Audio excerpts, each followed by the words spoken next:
Honorable Prime Minister.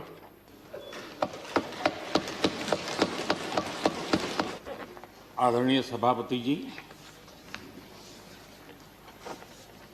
पूरा विश्व अनेक चुनौतियों से जूझ रहा है। शायद ही किसी ने सोचा होगा कि मानव जात को ऐसे कठिन दौर से गुजरना पड़ेगा। ऐसी चुनौतियों के बीच इस दशक के प्रारंभ में ही हमारे आदरणीय राष्ट्रपति जी ने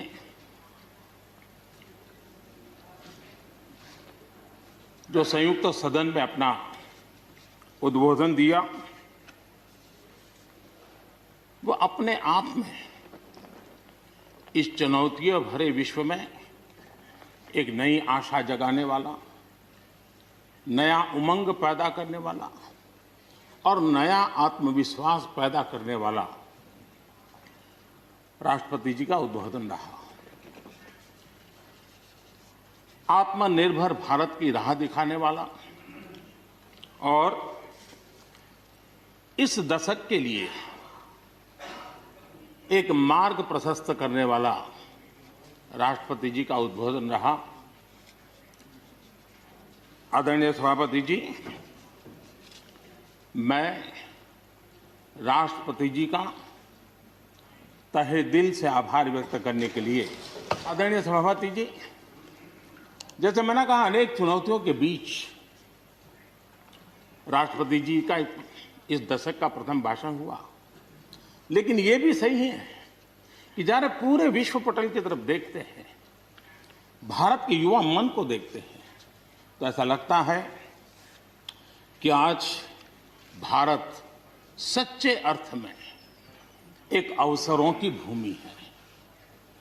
अनेक अवसर हमारा इंतजार कर रहे हैं और इसलिए जो देश युवा हो, जो देश उत्साह से भरा हुआ हो, जो देश अनेक सपनों को लेकर के संकल्प के साथ सिद्धि को प्राप्त करने के लिए प्रयासरत हो, वो देश इन अवसरों को कभी जाने नहीं दे सकता।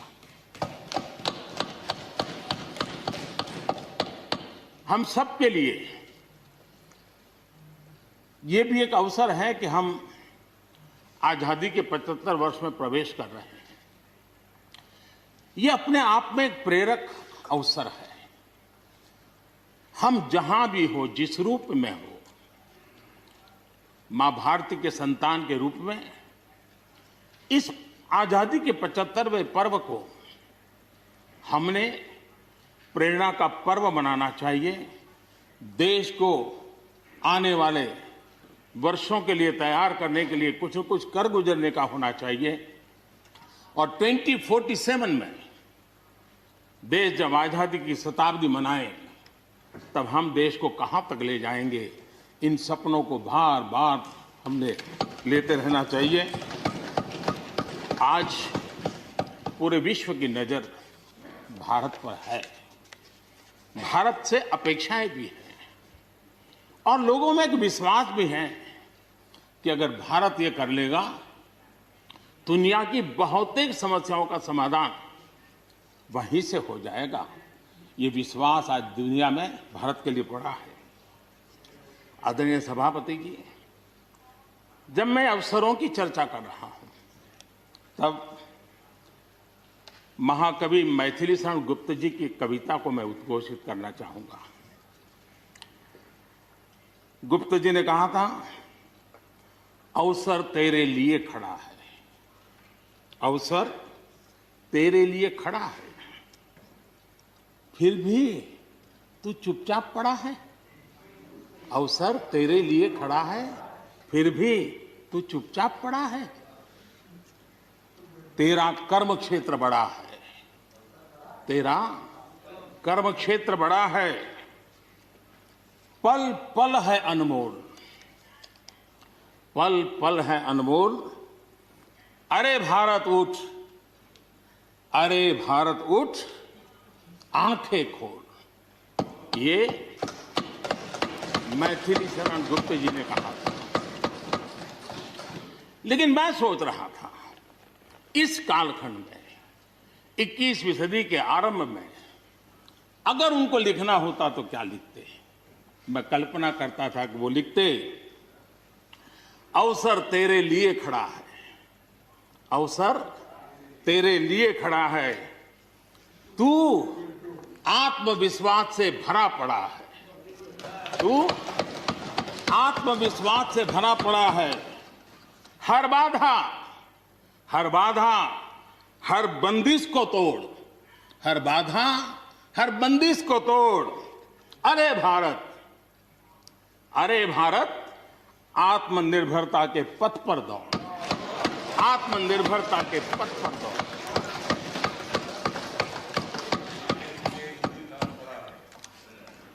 आदरणीय सभापति जी, कोरोना के दौरान किस प्रकार की वैश्विक परिस्थितियां बनी, कोई किसी की मदद कर सके ये असंभव हो गया। एक देश दूसरे देश को मदद न कर सके, एक राज्य दूसरे राज्य को मदद न कर सके, यहां तक कि परिवार का एक सदस्य दूसरे परिवार की सदस्य की मदद न कर सके, वैसा माहौल कोरोना के कारण पैदा हुआ। भारत के लिए तो दुनिया ने बहुत आशंकाएं जताई थी, विश्व बहुत चिंतित था कि अगर कोरोना की इस महामारी में अगर भारत अपने आप को संभाल नहीं पाया तो न सिर्फ भारत लेकिन पूरी मानव जात के लिए कितना बड़ा संकट आ जाएगा, ये आशंकाएं सबने जताई। करोड़ों लोग फंस जाएंगे, लाखों लोग मर जाएंगे। हमारे यहां भी डराने के लिए भरपूर बातें भी हुई। अरे ये क्यों हुआ, ये मेरा सवाल नहीं है, क्योंकि एक अननोन एनिमी क्या कर सकता है किसी को अंदाज नहीं था। हर एक ने अपने अपने तरीके से आकलन किया था, लेकिन भारत ने अपने देश के नागरिकों की रक्षा करने के लिए एक अननोन एनिमी से, और जिसकी कोई पूर्व परंपरा नहीं थी कि ऐसी चीज को ऐसे डील किया जा सकता है, इसके लिए ये प्रोटोकॉल हो सकता, कुछ पता नहीं था। एक नए तरीके से, नए सोच के साथ हर किसी को चलना था।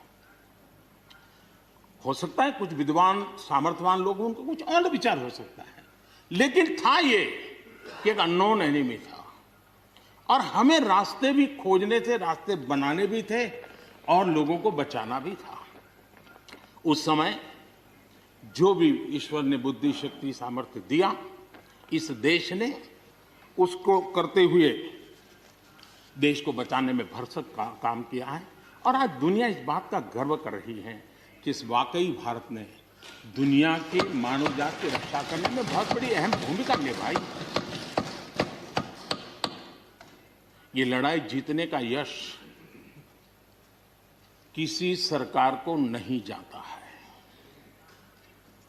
न किसी व्यक्ति को जाता है, लेकिन हिंदुस्तान को तो जाता है। गर्व करने में क्या जाता है? विश्व के सामने आत्मविश्वास के साथ बोलने में क्या जाता है? इस देश ने किया है, गरीब से गरीब व्यक्ति ने इस बात को किया है। उन समय सोशल मीडिया में देखा होगा, फुटपाथ पर एक छोटी झोपड़ी लगा करके बैठी हुई एक बूढ़ी मां, वो भी घर के बाप की झोपड़ी के बाहर दिया जला करके भारत के शुभ के लिए कामना करते। हम उसकी मजाक उड़ा रहे हैं, उस भावनाओं का मखौल उड़ा रहे हैं।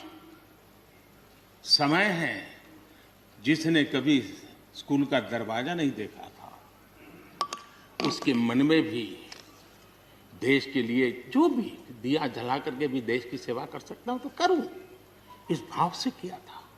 और उसने देश में एक सामूहिक शक्ति का जागरण किया था, अपनी शक्ति का, सामर्थ्य का परिचय करवाया था। लेकिन उसकी भी मजाक उड़ाने में मजा आ रहा है। विरोध करने के लिए कितने मुद्दे हैं जी, और करना भी चाहिए, लेकिन ऐसी बातों में न उलझे जो देश के मनोबल को तोड़ते हैं, जो देश के सामर्थ्य को नीचा आंकते हैं। इससे कभी लाभ नहीं होता है। हमारे कोरोना वॉरियर्स, हमारे फ्रंटलाइन वर्कर्स, आप कल्पना कर सकते हैं जी, जब चारों तरफ भाई कहीं किसी से कोरोना आ जाएगा तो ऐसे समय ड्यूटी करना, अपनी जिम्मेवारियों को निभाना, ये छोटी चीजें नहीं है। इसका गर्व करना चाहिए, उनका आदर करना चाहिए, और इन सब के प्रयासों का परिणाम है कि देश ने आज ये करके दिखाया। हम जरा भूतकाल की तरफ देखें, ये आलोचना के लिए नहीं है, उन स्थितियों को हमने जिया है। कभी चेचक की बात होती थी, कितना भय फैल जाता था, पोलियो कितना डरावना लगता था, उसकी वैक्सीन पाने के लिए क्या क्या मेहनत करनी पड़ती थी, कितनी तकलीफें उठानी पड़ती थी, मिलेगा कब मिलेगा, कितना मिलेगा, कैसे मिलेगा, कैसे लगाएंगे, एक दिन हमने बिताए हैं। ऐसी स्थिति में उन दिनों को अगर याद करें तो पता चलेगा कि आज जिनको थर्ड वर्ल्ड कंट्रीज में गिना जाता है, वो देश मानव जात के कल्याण के लिए वैक्सीन लेकर के आ जाए। इतने कम समय में मिशन मोड में हमारे वैज्ञानिक भी जुटे रहे। ये मानव जात के इतिहास में भारत के योगदान एक गौरवपूर्ण गाथा है। इसका हम गौरव करें और उसी में से एक नए आत्मविश्वास की प्रेरणा भी जगती है। हमने उस नए आत्मविश्वास की प्रेरणा को जगाने के ऐसे प्रयासों को आज देश गर्व कर सकता है कि दुनिया का सबसे बड़ा टीकाकरण अभियान इसी मेरे देश में चल रहा है। विश्व में तेज गति से टीकाकरण आज कहीं हो रहा है तो इसी हम सब की मां भारती के गोद में हो रहा है। और भारत का ये सामर्थ्य कहां नहीं पहुंचा है। आज कोरोना ने भारत को दुनिया के साथ रिश्तों में एक नई ताकत दी है। जब शुरुआत में कौन सी दवाई काम करेगी, वैक्सीन नहीं थी, तो सारा विश्व का ध्यान भारत की दवाइयों पर गया। विश्व में फार्मेसी के हब के रूप में भारत उभर करके आया। 150 देशों में दवाई पहुंचाने का काम उस संकट काल में भी इस देश ने किया है। मानव जात की रक्षा के लिए हम पीछे नहीं। इतना ही नहीं, इन समय वैक्सीन के संबंध में भी विश्व बड़े गर्व के साथ कहता है कि हमारे पास भारत की वैक्सीन आ गई है, हमारे पास भारत की वैक्सीन आ गई है।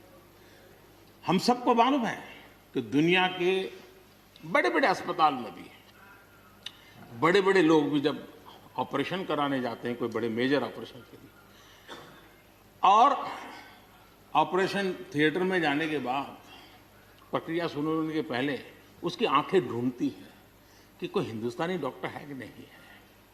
और जैसे ही एकाध टीम के अंदर एकाध भी हिंदुस्तानी डॉक्टर दिखता है ना, उसका विश्वास हो जाता है अब ऑपरेशन। ये देश ने कमाया है, इसका हमें गर्व होना चाहिए। और इसलिए इसी गर्व को लेकर के हम आगे बढ़ रहे हैं।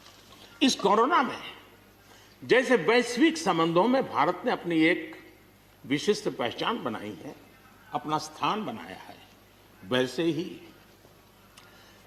भारत ने हमारे फेडरल स्ट्रक्चर को इस कोरोना के कालखंड में हमारी अंतर्भूत ताकत क्या है, संकट के समय हम कैसे मिलकर के काम कर सकते हैं, एक ही दिशा में सब शक्तियां लगा करके हम कैसे प्रयास कर सकते हैं, ये केंद्र और राज्य ने मिलकर के करके दिखाया है। मैं राज्यों को भी, क्योंकि इस सदन में राज्यों की अपनी फ्लेवर होती है और इसलिए इस सदन में तो मैं विशेष रूप से राज्यों का भी अभिनंदन करता हूं और कोऑपरेटिव फेडरलिज्म को ताकत देने का काम, इस कोरोना के संकट को अवसर में पलटने का काम हमारे सभी ने किया है। इसलिए सब कोई अभिनंदन के अधिकारी हैं। यहां पर लोकतंत्र को लेकर के काफी उपदेश दिए गए, बहुत कुछ कहा गया और लेकिन मैं नहीं मानता हूं कि जो बातें बताई गई हैं देश का कोई भी नागरिक इस पर भरोसा करेगा। भारत का लोकतंत्र ऐसा नहीं है कि जिसकी खाल हम इस प्रकार से उधेड़ सकते हैं। ऐसी गलती हम न करें। और मैं श्रीमान डेरेक जी की बात सुन रहा था, बढ़िया बढ़िया शब्दों का प्रयोग हो रहा था, फ्रीडम ऑफ स्पीच,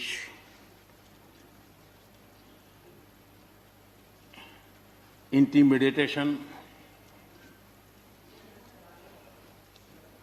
हाउडिंग। जब शब्द सुन रहा था तो लग रहा था कि ये बंगाल की बात बता रहे हैं कि देश की बता रहे हैं।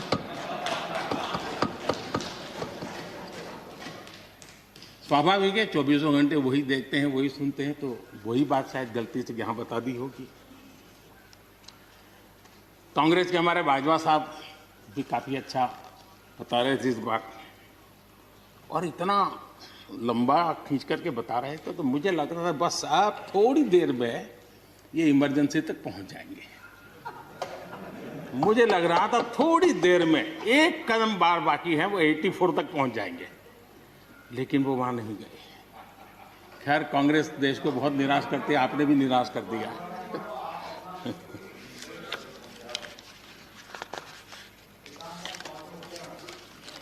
माननीय सभापति जी, मैं एक कोट इस सदन के सामने रखना चाहता हूं और खास करके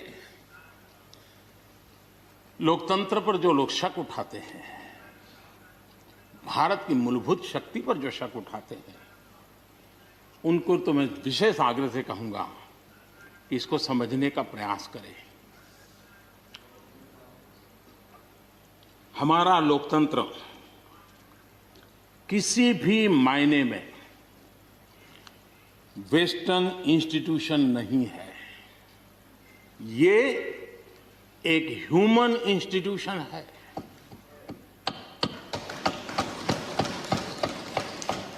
भारत का इतिहास लोकतांत्रिक संस्थानों के उदाहरणों से भरा पड़ा है।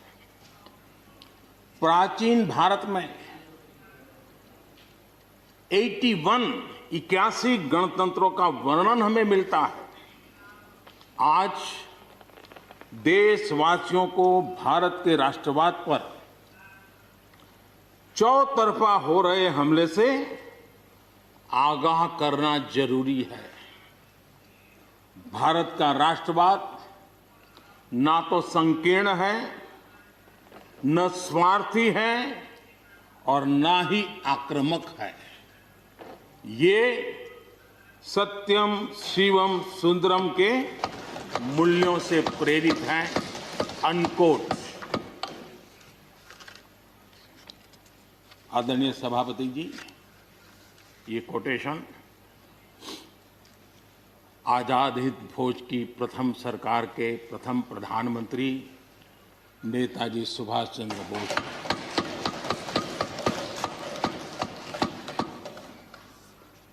और संयोग है कि 125वीं जयंती आज हम मना रहे हैं, लेकिन दुर्भाग्य इस बात का है कि जाने अनजाने में हमने नेताजी की इस भावना को, नेताजी के इन विचारों को, नेताजी के इन आदर्शों को भुला दिया। और उसका परिणाम है कि आज हम ही हमको कोसने लग गए। मैं तो कभी कभी हैरान हो जाता हूं। दुनिया जो हमें कोई शब्द पकड़ा देती है, हम भी उसको पकड़ करके चल पड़ते हैं। दुनिया की सबसे बड़ी डेमोक्रेसी, दुनिया की सबसे बड़ी डेमोक्रेसी, दुनिया की सबसे बड़ी डेमोक्रेसी सुनते हैं, हमको भी अच्छा लगता है। हाँ यार, भारत विश्व की सबसे बड़ा लोकतंत्र। लेकिन हमने अपने युवा पीढ़ी को ये सिखाया नहीं कि भारत ये मदर ऑफ डेमोक्रेसी है, ये लोकतंत्र की जननी है। हम सिर्फ बड़ा लोकतंत्र है ऐसा नहीं है, यह देश लोकतंत्र की जननी है। ये बात हमें हमारी आने वाली पीढ़ियों को सिखानी होगी और हमें गर्व से इस बात को बोलना होगा, क्योंकि हमारे पूर्वजों ने विरासत हमें दी है। भारत की शासन व्यवस्था डेमोक्रेटिक है। सिर्फ इसी वजह से हम लोकतांत्रिक देश नहीं है। भारत की संस्कृति, भारत के संस्कार, भारत की परंपरा, भारत का मन लोकतांत्रिक है और इसलिए हमारी व्यवस्था लोकतांत्रिक है। ये है इसलिए ये है ऐसा नहीं है, मूलतः हम लोकतांत्रिक हैं इसलिए ये है। और ये कसौटी भी हो चुकी है देश की। आपातकाल के उन दिनों को याद कीजिए, न्यायपालिका का हाल क्या था, मीडिया का क्या हाल था, शासन का क्या हाल था। सब कुछ जेल खाने में परिवर्तित हो चुका था, लेकिन इस देश के संस्कार, इस देश का जनमन जो लोकतंत्र के रंगों से रंगा हुआ था, उसको कोई हिला नहीं पाया था। मौका मिलते ही उसने लोकतंत्र को प्रस्थापित कर दिया। ये लोगों की ताकत, ये हमारे संस्कारों की ताकत है, ये लोकतांत्रिक मूल्यों की ताकत है। मुद्दा ये नहीं है कौन सरकार नहीं, मैं उसकी चर्चा नहीं कर रहा हूं और न ही मैं ऐसी चीजों में अपना समय लगाने के लिए यहां आप लोगों ने मुझे बिठाया है। हमें लोकतांत्रिक मूल्यों की रक्षा करते हुए आगे बढ़ना है। आत्मनिर्भर भारत के संबंध में भी चर्चा हुई। मैं हमारे साथी धर्मेंद्र प्रधान जी के बहुत ही अभ्यासपूर्ण और आत्मनिर्भर भारत की हमारी दिशा क्या है उसका विख्यात विस्तृत उन्होंने बयान किया है। लेकिन एक बात सही है कि आर्थिक क्षेत्र में भी आज भारत की जो एक पहुंच बन रही है, कोरोना काल में दुनिया के लोग निवेश के लिए तरस रहे हैं, सारी बातें बाहर आ रही हैं, लेकिन भारत है जहां रिकॉर्ड निवेश हो रहा है। सारे तथ्य बता रहे हैं कि अनेक देशों की अर्थस्थिति डामाडोल है, जबकि दुनिया भारत में डबल डिजिट ग्रोथ का अनुमान लगा रही है। एक तरफ निराशा का माहौल है तो हिंदुस्तान में एक आशा की किरण नजर आ रही है। ये दुनिया की तरफ से आवाज उठ रही है। आज भारत का विदेशी मुद्रा भंडार रिकॉर्ड स्तर पर है। आज भारत में अन्न उत्पादन रिकॉर्ड स्तर पर है। भारत आज दुनिया में दूसरा बड़ा देश है जहां पर इंटरनेट यूजर है। भारत में आज हर महीने 4 लाख करोड़ रुपए का लेन देन डिजिटली हो रहा है, यूपीआई के माध्यम से हो रहा है, यूपीआई के माध्यम से। याद कीजिए, यहां के इसी सदन के भाषण में सुन रहा था 2 साल 3 साल पहले, लोगों के पास मोबाइल कहां है, टिकना कहां है, लोग डिजिटल कैसे करेंगे। ये देश की ताकत देखिए, हर महीने 4 लाख करोड़ रुपए भारत मोबाइल फोन के निर्माता के रूप में दुनिया का दूसरा सबसे बड़ा देश बना है। भारत में रिकॉर्ड संख्या में स्टार्टअप्स, यूनिकॉर्न्स और जिसका विश्व में जय जयकार होने लगा है, इसी धरती पर हमारी युवा पीढ़ी कर रही है। रिन्यूएबल एनर्जी के क्षेत्र में विश्व के पहले 5 देशों में हमने अपनी जगह बना ली है और आने वाले दिनों में हम ऊपर ही चढ़ते जाने वाले हैं। जल हो, थल हो, नभ हो, अंतरिक्ष हो, भारत हर क्षेत्र में अपनी रक्षा के लिए अपने सामर्थ्य के साथ खड़ा है। सर्जिकल स्ट्राइक हो या एयर स्ट्राइक, भारत की कैपेबिलिटी को दुनिया ने देखा है। आदरणीय सभापति जी, 2014 में जब पहली बार मैं इस सदन में आया था, इस परिसर में आया था, और मुझे नेता के रूप में जब चुना गया था, तो मेरे पहले भाषण में मैंने कहा था कि मेरी सरकार गरीबों को समर्पित है। मैं आज दोबारा आने के बाद भी यही बात को दोहरा रहा हूं, और हम न हमारी डायरेक्शन बदली है, न हमने डाइल्यूट किया है, न डाइवर्ट किया है। उसी मिजाज के साथ हम काम कर रहे हैं, क्योंकि इस देश में आगे बढ़ने के लिए हमें गरीबी से मुक्त होना ही होगा। हमें प्रयासों को जोड़ते ही जाना होगा। पहले के प्रयास हुए होंगे तो उसमें और जोड़ना ही पड़ेगा। हम रुक नहीं सकते, जितना कर लिया बहुत है, नहीं रुक सकते, हमें और करना ही होगा।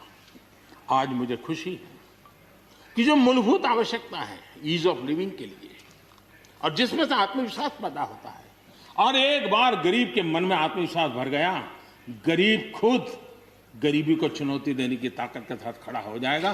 गरीब किसी का मदद के मोहताज नहीं रहेगा। तो मेरा अनुभव है, और इसलिए मैं कहता हूं, मुझे खुशी है 10 करोड़ से ज्यादा शौचालय बने, 41 करोड़ से ज्यादा लोगों के बैंक खाते खुले, 2 करोड़ से अधिक गरीबों के घर बने, 8 करोड़ से अधिक मुफ्त गैस के कनेक्शन दिए गए, 5 लाख रुपए तक मुफ्त इलाज गरीब की जिंदगी में एक बहुत बड़ी ताकत बनकर के उभर रही है। ऐसी अनेक योजनाएं जो गरीबों के जीवन में बदलाव ला रही हैं, नया विश्वास पैदा कर रही हैं। आदरणीय सभापति जी, चुनौतियां हैं। अगर चुनौतियां न होती, ऐसा कहीं कुछ नजर नहीं आएगा। दुनिया का समृद्ध में समृद्ध देश, उसको भी चुनौतियां होती हैं। उसकी चुनौतियां अलग प्रकार की होगी, हमारी चुनौतियां अलग प्रकार की है। लेकिन तय हमें यह करना है कि हम समस्या का हिस्सा बनना चाहते हैं कि हम समाधान का हिस्सा बनना चाहते हैं। बस ये पतली सी रेखा है। अगर हम समस्या का हिस्सा बने तो राजनीति तो चल जाएगी, लेकिन अगर हम समाधान का माध्यम बनते हैं तो राष्ट्रनीति को 4 चांद लग जाते हैं। और इसलिए हमारा दायित्व है, हमें वर्तमान पीढ़ी के लिए भी सोचना है, हमें भावी पीढ़ी के लिए भी सोचना है। समस्या है, लेकिन मुझे विश्वास है हम साथ मिलकर काम करेंगे, आत्मविश्वास से काम करेंगे तो हम स्थितियों को भी बदलेंगे और हम इच्छित परिणाम भी प्राप्त कर सकेंगे। ये मेरा पक्का विश्वास है। आदरणीय सभापति जी, सदन में किसान आंदोलन की भरपूर चर्चा हुई है। ज्यादा से ज्यादा समय जो बातें बताई गई वो आंदोलन के संबंध में बताई गई। किस बात को लेकर के आंदोलन है उस पर सब मौन रहे।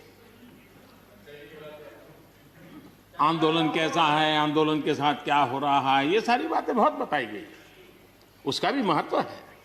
लेकिन जो मूलभूत बात है, अच्छा होता कि उसकी विस्तार से चर्चा होती। वैसे हमारे माननीय कृषि मंत्री जी ने बहुत ही अच्छे ढंग से कुछ सवाल भी पूछे हैं। उन सवालों के जवाब तो नहीं मिलेंगे, मुझे खातरी है, लेकिन उन्होंने बहुत ही अच्छे ढंग से इस विषय की इस सदन में चर्चा की है। मैं आदरणीय देवेगौड़ा जी का बहुत आभारी हूं कि उन्होंने इस पूरी चर्चा को एक गांभीर्य दिया और उन्होंने सरकार के जो अच्छे प्रयास है उसकी सराहना भी की।